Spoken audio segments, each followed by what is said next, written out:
నమస్తే friends, welcome to TFS victory talks. ఈరోజు మనం జీడిఎస్ ఆన్లైన్ అప్లికేషన్ ఏ విధంగా సబ్మిట్ చేయాలి, ఆ ప్రాసెస్ గురించి తెలుసుకుందాం. ముందుగా India post GDS online .gov.in అని టైప్ చేస్తే మనకి ఈ వెబ్ పేజ్ అనేది ఈ విధంగా ఓపెన్ అవుతుంది. ఆ తర్వాత ఇక్కడ registration and application submission for GDS online engagement schedule 1 జనవరి 2026 ఇక్కడ న్యూ వెబ్సైట్ అనేది ఉంది. ఈ న్యూ వెబ్సైట్ దగ్గర క్లిక్ చేయాలి. సో క్లిక్ చేసిన తర్వాత మనకి న్యూ వెబ్ అప్లికేషన్ అనేది ఓపెన్ అయింది. సో ఇక్కడ మనం చూడొచ్చు నోటిఫికేషన్‌కి సంబంధించిన డీటెయిల్స్, అలాగే వేకెన్సీ పోస్ట్‌కి సంబంధించిన డీటెయిల్స్ అన్నీ కూడా ఇక్కడ ఇచ్చారు. సో ఒకవేళ నోటిఫికేషన్ గాని మనం చదవలేనట్లయితే ఇక్కడ నోటిఫికేషన్ ఇంగ్లీష్ అండ్ హిందీ అని ఉంటుంది. సో నోటిఫికేషన్ ఇంగ్లీష్ క్లిక్ చేస్తే మనకి నోటిఫికేషన్ సంబంధించినటువంటి డీటెయిల్స్ అన్నీ కూడా ఇందులో ఉంటాయి. ఏదైనా డౌట్ ఉంటే రిజిస్ట్రేషన్ గాని లేకపోతే ఏ రిలేటెడ్ డౌట్ ఉన్నా సరే ఈ నోటిఫికేషన్‌లో మనం చూసినట్లయితే మనకి క్లియర్‌గా తెలుస్తుంది. అలాగే సర్కిల్ వైజ్ పోస్టులు ఎన్నున్నాయి. సో ఆంధ్రప్రదేశ్ సర్కిల్‌లో మన ఏపీలో ఎన్ని పోస్టులు ఎన్నున్నాయి.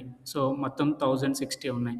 అలాగే రీజనల్ లాంగ్వేజ్ తెలుగుకి వచ్చేసరికి మనకి తెలంగాణ. సో తెలంగాణలో మనకి ఆల్మోస్ట్ 608 పోస్టులున్నాయి. సో ఈ విధంగా మనం సర్కిల్ వైజ్ ఎన్ని పోస్టులు ఇచ్చారనేది కూడా మనం చూసుకోవచ్చు.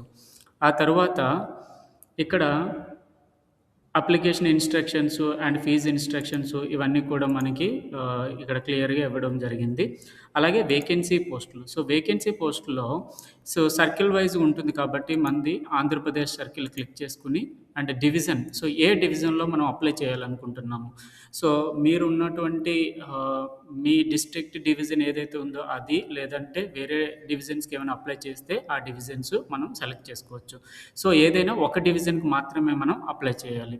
సో ఫర్ ఎగ్జాంపుల్ ఇక్కడ అనకాపల్లి డివిజన్ క్లిక్ చేసినట్లయితే మనకి ఇక్కడ and different cadre and TRCA అలాగే కేటగిరీ ఈ విధంగా మనకి ఇవ్వడం జరిగింది. సో మనం ఏ కేటగిరీలోకి వస్తామో ఇవన్నీ కూడా మనం అప్లై చేసినప్పుడు మనకి పైన ప్రిఫరెన్సెస్‌లో మనకి ఆల్రెడీ ఒక ఎక్సెల్ షీట్ ఉంటుంది. ఆ ఎక్సెల్ షీట్‌ని మనము డౌన్‌లోడ్ చేసుకొని ఫిల్టర్ చేసుకోవచ్చు. ఓబీసీ కేటగిరీ లేదా మన ఏ కేటగిరీ అయితే ఆ కేటగిరీని మనం ఫిల్టర్ చేసుకొని మన యొక్క ప్రిఫరెన్సెస్ ఏ విధంగా టాప్ ఆర్డర్ నుంచి మనం ఏ విధంగా ప్రిఫరెన్స్ అయితే ఇవ్వాలనుకున్నామో అదంతా కూడా మనం ఎక్సెల్ షీట్‌లో ఫిల్టర్‌లో పెట్టి మనం చూసుకోవచ్చు. ఆ విధంగా మనము ప్రిఫరెన్సెస్ అనేవి ఇవ్వచ్చు. సో అది మనకి ఇంకొంచెం సింపుల్‌గా ఉంటుంది. సో అలానే అనెక్సర్స్ సంబంధించినటువంటి అనెక్సర్ 1ఏలో మనకి ఈ నంబర్ ఆఫ్ పోస్టులు ఎన్నున్నాయి ప్రతి సర్కిల్‌లో అది ఇవ్వడం జరిగింది. అలాగే అనెక్సర్ 2లో ఈ విధంగా డిఫరెంట్ ఫార్మాట్స్ ఉన్నాయి. సో ఈ అనెక్సర్‌లో మనకి ఏమైనా డౌట్స్ ఉంటే ఇందులో కూడా మనం వెళ్లి చూసుకోవచ్చు. అలాగే హెల్ప్ డెస్క్ ఏవైనా frequently asked questions, user manual ఏవైనా డౌట్స్ ఉంటే మనం ఇందులోకి వెళ్లి ఒకసారి మనం చెక్ చేసుకోవచ్చు. సో యూజర్ మాన్యువల్‌లో చూసినట్లయితే మనం ఏ విధంగా అప్లికేషన్ సబ్మిట్ చేయాలి. స్టెప్ బై స్టెప్ ప్రాసెస్ అనేది మనకి ఇక్కడ క్లియర్‌గా ఇవ్వడం జరుగుతుంది. సో ముందుగా ఈ యూజర్ మాన్యువల్‌లో ముందుగా మనకి పోర్టల్ అనేది ఈ విధంగా ఓపెన్ అయింది కదా! ఈ విధంగా ఓపెన్ అయిన తర్వాత మనకి ఇక్కడ చూడండి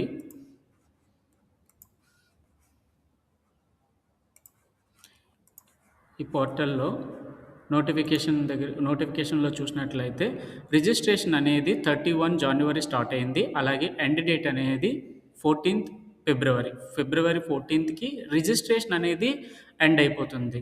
బట్ అప్లికేషన్ సబ్మిషన్ అనేది మనకి ఫిబ్రవరి 2 నుంచి అలాగే 16థ్ ఫిబ్రవరి వరకు ఉంది.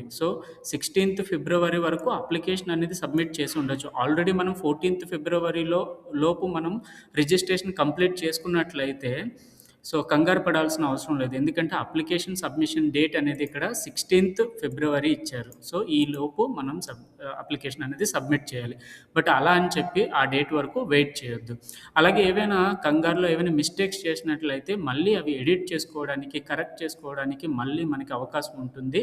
అది 18, 19 తేదీల్లో మనకి ఆ ఫెసిలిటీ అనేది ఉంది. తర్వాత క్లిక్ హియర్ టు రిజిస్టర్ అని క్లిక్ చేసినట్లయితే న్యూ క్యాండిడేట్ రిజిస్ట్రేషన్ అని ఉంటుంది. ఇక్కడ క్లిక్ చేయాలి. ఇక్కడ క్లిక్ చేసిన తర్వాత మన మొబైల్ నంబరు అలాగే ఈమెయిల్ అడ్రెస్ కరెక్ట్‌గా ఎంటర్ చేయాలి. ఏమైనా మిస్టేక్స్ గాని ఎంటర్ చేసినట్లయితే మళ్ళీ అది మనకి తీసుకోదు. సో, ఇక్కడ మనం డీటెయిల్స్ అనేవి కరెక్ట్‌గా ఎంటర్ చేయాలి. అలానే యూజర్ మాన్యువల్‌లో మనకి చాలా క్లియర్‌గా ఇచ్చాడు. సో, ఇది అప్లికేషన్ అనేది రిజిస్ట్రేషన్ కంప్లీట్ అయిపోయిన తర్వాత మనకి సో, ఈ విధంగా న్యూ క్యాండిడేట్ రిజిస్ట్రేషన్ మనం క్లిక్ చేస్తాం. సో, క్లిక్ చేసిన తర్వాత మనం ఇక్కడ మొబైల్ నంబర్ ఎంటర్ చేస్తాం. మొబైల్ నంబర్ ఎంటర్ చేసిన తర్వాత ఓటీపీ వస్తుంది. ఓటీపీ ఎంటర్ చేయాలి. అలాగే ఈమెయిల్ ఐడీ ఎంటర్ చేసిన తర్వాత మళ్ళీ ఓటీపీ వస్తుంది. అది కూడా మనం ఎంటర్ చేయాలి. సో, ఎంటర్ చేసిన తర్వాత mobile number and email ID enter చేసిన తర్వాత ఓటీపీలొచ్చాయి కదా! ఓటీపీ ఎంటర్ చేసిన తర్వాత మనకి ఈ విధంగా mobile number and mail address అనేది వెరిఫై చేస్తారు. సో, వెరిఫై అయిపోయిన తర్వాత మనకి రిజిస్ట్రేషన్ నంబర్ అనేది జనరేట్ అవుతుంది. సో, ఈ వెరిఫై అయిపోయిన తర్వాత మనం కోడ్ ఏదైతే ఓటీపీ ఏదైతే ఉందో అది ఎంటర్ చేసిన తర్వాత మనకి ఈ విధంగా బేసిక్ డీటెయిల్స్ అనేవి ఓపెన్ అవుతాయి. సో, ఈ బేసిక్ డీటెయిల్స్‌లో మనకి అప్లికెంట్ నేము, అలాగే డేట్ ఆఫ్ బర్త్, జెండర్, అలాగే father name, mother name and community. So, ఇవన్నీ కూడా మన ఎస్ఎస్‌సిలో ఏ విధంగా ఉన్నాయో యాజ్ ఇట్ ఈస్‌గా అవే డీటెయిల్స్ ఎంటర్ చేయాలి. సో, అప్లికెంట్ నేమ్ ఇలా రమేషు, సురేషు ఇలాగ ఎంటర్ చేయకూడదు. మన అప్లికేషన్‌లో పూర్తి పేరు ఏ విధంగా ఉందో ఆ విధంగానే ఎంటర్ చేయాలి. అలాగే ఫాదర్ నేము, మదర్ నేమ్ కూడా యాజ్ ఇట్ ఈస్‌గా ఎలా ఉంటే అలానే ఎంటర్ చేయాలి. అండ్ డేట్ ఆఫ్ బర్త్ కొన్నిసార్లు మనం సెలెక్ట్ చేసేటప్పుడు కొన్నిసార్లు డిఫరెంట్‌గా అంటే మనం అనుకున్నట్టుగా కాకుండా వేరే డేట్ సెలెక్ట్ చేసేస్తూ ఉంటారు. సో, అది కొన్నిసార్లు మర్చిపోతాం మనం. సో, ఫ్లోలో మనం అప్లికేషన్ సబ్మిట్ చేసే కంగారులో. సో, అది కూడా ఒకసారి వెరిఫై చేసుకోవాలి. ఈ క్యాలెండర్‌లో క్లిక్ చేసిన తర్వాత. అలాగే ఈ డీటెయిల్స్ అన్నీ కరెక్ట్‌గా ఎంటర్ చేసిన తర్వాత మనకి so, your registration has been successfully initiated. So, మన రిజిస్ట్రేషన్ అనేది సబ్మిట్ చేసిన తర్వాత, కంప్లీట్ చేసిన తర్వాత మనకి రిజిస్ట్రేషన్ నంబర్ అనేది మన మొబైల్ నంబర్‌కి వస్తుంది. అలాగే మెయిల్‌కి కూడా మనకి ఈ రిజిస్ట్రేషన్ నంబర్ అనేది వస్తుంది. సో, వచ్చిన తర్వాత ఈ విధంగా ఏవైనా మనం మొబైల్ నంబర్ రిజిస్ట్రేషన్ నంబర్ ఏదైనా మర్చిపోతే ఫర్గెట్ రిజిస్ట్రేషన్ కూడా మనం క్లిక్ చేసి మొబైల్ నంబర్ ఎంటర్ చేసినా, లేదా ఈమెయిల్ ఐడీ ఎంటర్ చేసినా మళ్ళీ మనకి ఆ మొబైల్ రిజిస్ట్రేషన్ నంబర్ అనేది వస్తుంది. సో, ఈ విధంగా వాలిడేట్ చేసుకోవచ్చు. ఆ తరువాత సో, ఈ విధంగా మన మొబైల్‌కి రిజిస్ట్రేషన్ నంబర్ అనేది వస్తుంది. సో, ఆ నంబర్‌ను కూడా మనం చెక్ చేసుకోవచ్చు. ఆ తరువాత so, click here to register and apply అని ఉంది కదా! సో, మనది రిజిస్ట్రేషన్ కంప్లీట్ అయిపోయింది. రిజిస్ట్రేషన్ తర్వాత మళ్ళీ మనకి లాగిన్ చేసుకోవాలి. So, click here to login అని ఉంది కదా! సో, ఇక్కడ క్లిక్ చేసిన తర్వాత మనకి క్యాండిడేట్ లాగిన్ అని వస్తుంది. సో, ఇక్కడ క్లిక్ చేసినట్లయితే so, proceed to login. So, మన యూజర్ ఐడీ, పాస్వర్డ్ ఏదైతే మనము పెట్టామో సో, అవి యూజర్ ఐడీ, పాస్వర్డ్ మన మెయిల్‌కొస్తాయి కదా! సో, ఆ మెయిల్‌కొచ్చినటువంటి యూజర్ ఐడీ, పాస్వర్డ్‌ని మనం ఎంటర్ చేస్తాం. సో, ఇక్కడ యూజర్ ఐడీ, పాస్వర్డ్ మన మెయిల్‌కి ఏదైతే వచ్చిందో ఇక్కడ చూడండి రిజిస్ట్రేషన్ నంబర్ అని వచ్చింది కదా! సో, ఈ రిజిస్ట్రేషన్ నంబర్‌ని మనం అలాగే యూజర్ ఐడీ మన మెయిల్ ఐడీ ఉంటుంది. సో, ఆ మెయిల్ ఐడీ లేదా మొబైల్ నంబర్ ఉంటుంది. సో, ఆ మొబైల్ నంబర్‌ని ఎంటర్ చేస్తారు. సో, ఇక్కడ అప్లికేషన్ నంబరు అలాగే పాస్వర్డ్. సో, పాస్వర్డ్ అనేది ఎంటర్ చేసిన తర్వాత ఈ విధంగా మనకి ఓటీపీ వస్తుంది. ఓటీపీ ఎంటర్ చేయాలి. సో, ఎంటర్ చేసిన తర్వాత మనకి ఇక్కడ apply online, my application and edit application అని ఉంది. అప్లై ఆన్‌లైన్ అని క్లిక్ చేయాలి. సో, అప్లై ఆన్‌లైన్ మీద క్లిక్ చేసిన తర్వాత మనకి ఇక్కడ personal details, educational details, post preference అలాగే అప్‌లోడ్ ఫోటో అండ్ సిగ్నేచర్ అని ఉంటుంది. సో, ఈ పర్సనల్ డీటెయిల్స్‌లో మనకి బేసిక్ డీటెయిల్స్ మనం ఏవైతే ఎంటర్ చేసామో అవన్నీ కూడా ఇక్కడ డిస్‌ప్లే అవుతాయి. సో, డిస్‌ప్లే అయిన తర్వాత అలాగే ఫాదర్ నేమ్ ఇవన్నీ కరెక్ట్‌గా ఉన్నాయో లేదో చెక్ చేసుకోవాలి. ఒకవేళ ఏదైనా మిస్టేక్ ఉందనుకుంటే ఇక్కడ మనకి ఒక మార్క్ కనిపిస్తుంది కదా! ఈ మార్క్ దగ్గర క్లిక్ చేసినట్లయితే మళ్ళీ మనం click here to update the registration డీటెయిల్స్‌లోకి వెళ్తుంది. అక్కడ మళ్ళీ మనం ఈ డీటెయిల్స్ అన్నీ కూడా అప్డేట్ చేయొచ్చు. సో, ఆ విధంగా మనము అప్డేట్ చేసుకోవాలి డీటెయిల్స్.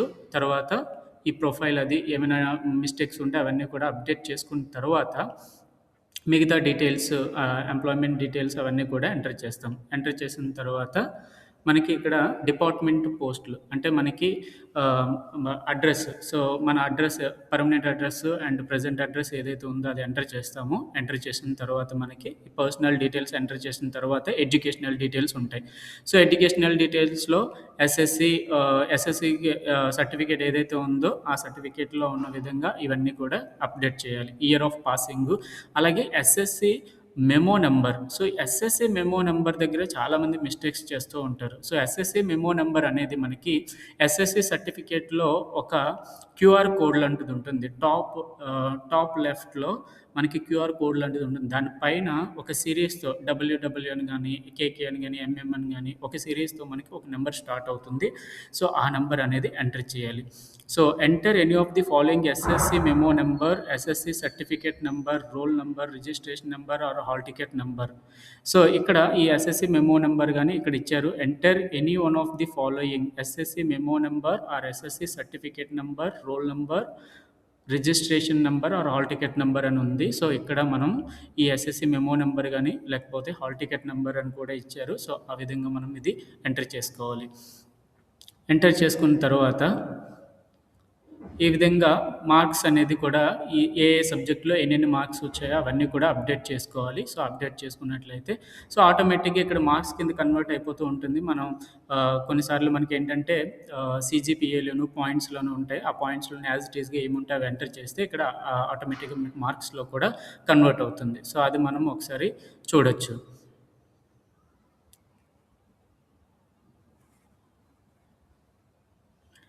ఆ తర్వాత సో, ఇక్కడ మిగతా ఏ సర్కిల్‌లో మనం అప్లై చేయాలనుకుంటున్నామో, ఆ సర్కిల్‌లో మనం క్లిక్ చేసుకున్న తర్వాత మనకి ఈ ప్రిఫరెన్సెస్ అనేవి మనం ఇక్కడ సెలెక్ట్ చేసుకోవచ్చు. Post preferences. So, circle select చేసుకుంటాము. అలాగే డివిజన్ సెలెక్ట్ చేసుకున్న తర్వాత మనకి పోస్ట్ ప్రిఫరెన్సెస్ అనేవి ఈ విధంగా ఓపెన్ అవుతుంది. సో, ఈ విధంగా ఓపెన్ అయిన తర్వాత